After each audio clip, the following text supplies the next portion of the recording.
Hello again, everyone, and welcome to our Orange Power Podcast. Casey Kendrick, along with the head coach for the Oklahoma State Cowgirls. That's Coach Jacie Hoyt. Coach, good to be back on the podcast. Good to be back in the winning column, right? Yes, feels much better.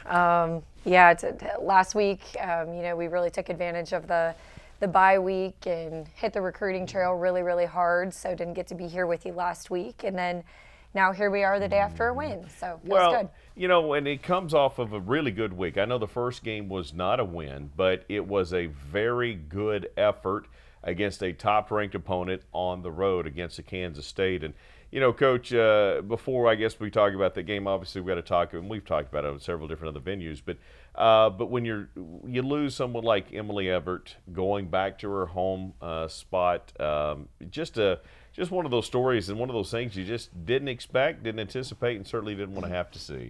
Well, it was gut-wrenching is the best way I can describe it, but you're right. I mean, first of all, just the fact that Emily kind of came out of retirement to join our team and help a team that has been struggling with numbers and injuries. And then for it to be back at K-State where she played her 4 years prior and just kind of have that, homecoming standing ovation when she checks in, and then, no kidding, about 15 seconds after that goes down with a very serious knee injury.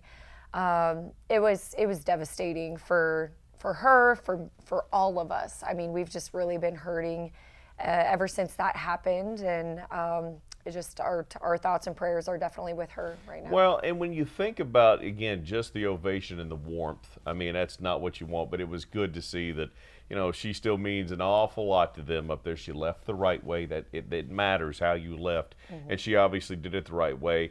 And, again, just the way that comfort and love that she felt. And then, to give people an update, she has had surgery, and she's doing quite well. She's doing well, yes.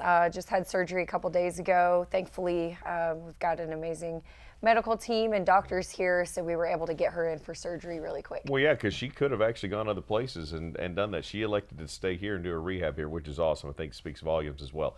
All right, so let's talk about the game, Coach. I mean, it was maybe as gut-wrenching. It was not as gut-wrenching as that injury, but it was gut-wrenching as well.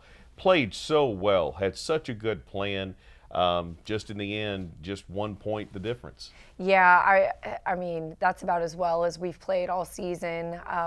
Just as far as, executing a game plan on the defensive end, on the offensive end, and then just really kind of having everyone firing on all cylinders. I thought that was one of our more complete games in terms of just having a really dominant inside presence, really dominant three-point. Our guards were shooting the lights out.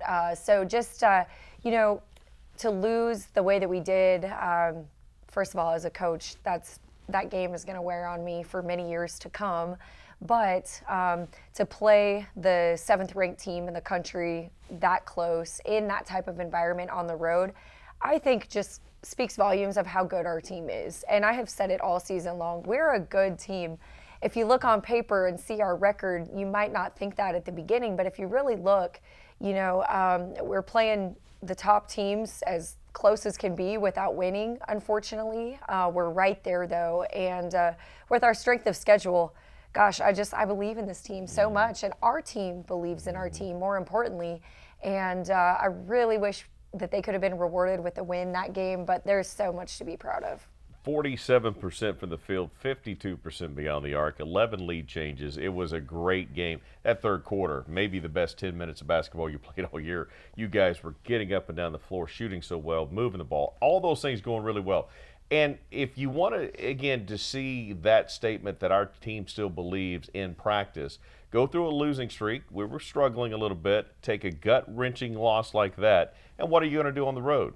Well, you go on the road and you beat Texas Tech, holding them to 50. Coach, I know you say it because you want people to hear it and know that you believe it and they believe it. But if you just look at our efforts, that says everything you need to say about our team. Our kids get off the deck every single time and bring it every opportunity they get. They do. No matter what happens, they have continued to just pick themselves up. And I've said it many times, if you were to come into a practice or a film session, you would not know if our team was on a 6-game winning streak or a 6-game losing streak because of the way that they show up. They work hard regardless of how things are going in games. They've got a really amazing attitude. They really love and care for each other, and I think kind of with each loss of a teammate, I've really seen them come together tighter and tighter every time. And the way that they showed up at Tech, I can't say I'm surprised because honestly they've been doing that. But it was definitely nice to be rewarded with a win. 11 lead changes against Kansas State.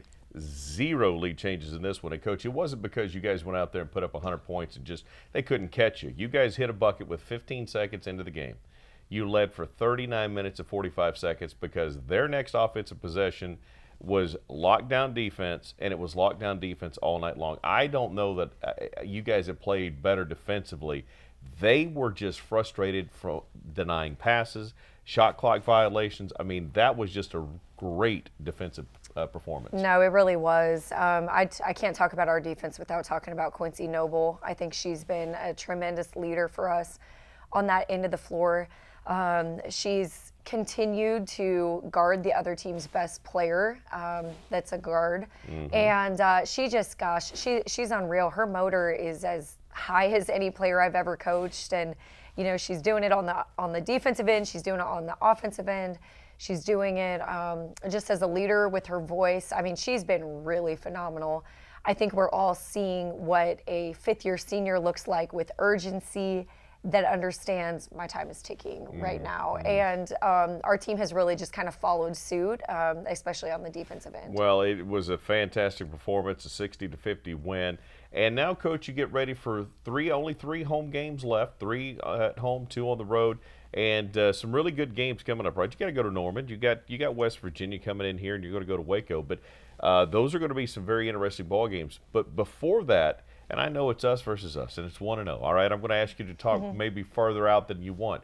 But Houston coming in here and UCF coming in here, you just beat Texas Tech. I mean, this is a chance for this team to get on a little roll and start to get hot at the right time. No doubt about it. You mentioned just the K-State game, how well we played. Even though we lost, that was momentum for us. No doubt about it. We got a lot of confidence from that game. And then I think we were able to see that against Tech. And now to have 2 of the teams that are, toward the bottom of the conference at home, we are licking our lips thinking, this is an opportunity for us to really get some momentum. And I think that it's important to have perspective in this conference because it is so tough. But that losing streak was not because of lack of anything that we were doing. We're playing, top-ranked teams in the country. Iowa State at home is tough as, Iowa State at home is unreal. So we had a stretch that I truly believe was the toughest of anyone in the conference in terms of consecutive games. And if you put in, Houston at home in the middle of that, you don't have a losing streak. But hey, we're going to use it to our advantage. We're going to try and get hot at the right time and take that momentum into the tournament. Well, yeah, Iowa State just knocked off Kansas State in double overtime in Ames. Tells you how tough they are. And Aoka Lee is back, so great effort there. Coach, in fact, just to further that point, I wasn't going to bring this up, but since you said that, just to further that point, we are 4 teams in the league right now. If you have 14 teams, 7 games, obviously there's going to be 7 teams with a loss. They're on a losing streak of 1. We've got 4 teams right now in this league on a multiple game losing streak. That happens. There's a few teams that are on multiple winning streaks, but it happens. This league will humble you and change you and convince you can win every game or win no games. That's what this league does to everybody. Well, it's, in my opinion, the best conference in the country, and that's what we all sign up for. You want to be pushed. You want to be required to be at your best every game, or you're going to get beat. That's how it's supposed to be, in my opinion. And our kids have handled it with so much grace and class and grit, and I have seen us grow so much. As women, even, they are just a completely different team than at the beginning of the season, and I think that we still have our best basketball ahead of us. Regardless of where those teams coming in the next couple of games are, the crowd is still as important as ever. And only 3 games left. So here's an opportunity, right, to come out and really connect with this team again. Absolutely. I mean, we've said it all season long. I feel that, with every player that we lose, I hope that we get 100 more fans because it's that much more important. Just to feel like you're not, out there on an island with limited numbers. I said after our last home game in Bedlam, I felt like we had a 6-man out there, and it was amazing. Our kids, they feed off of that. And when you're in your kind of darkest times or lowest moments of the season, I think that, one of the biggest things is you don't want to feel alone. You don't want to feel isolated, like no one believes in you. And for our fans, when we're in the low points, when we're in the high points, it's so important for our kids to feel the love and support that is here at Oklahoma State. And I just hope that our fans realize that, because when you talk to our kids about, why'd you come here? Why do you want to stay here? They'll talk about our fan base and just the support that they give. And we have 3 more games left, and I really hope that we can continue to show up for them. You get a chance to do that coming up on Saturday, 4 o'clock, taking on Houston. The following Wednesday, the Cowgirls will be hosting UCF, and that's a 6:30 start on that following Wednesday. Coach, congrats on the W, and let's go get a couple more this week. Let's do it. Thank you. All right, that's going to do it for us. Have a great week, everybody. For Coach Jacie Hoyt, I'm Casey Kendrick. See you next time on the Orange Power Podcast.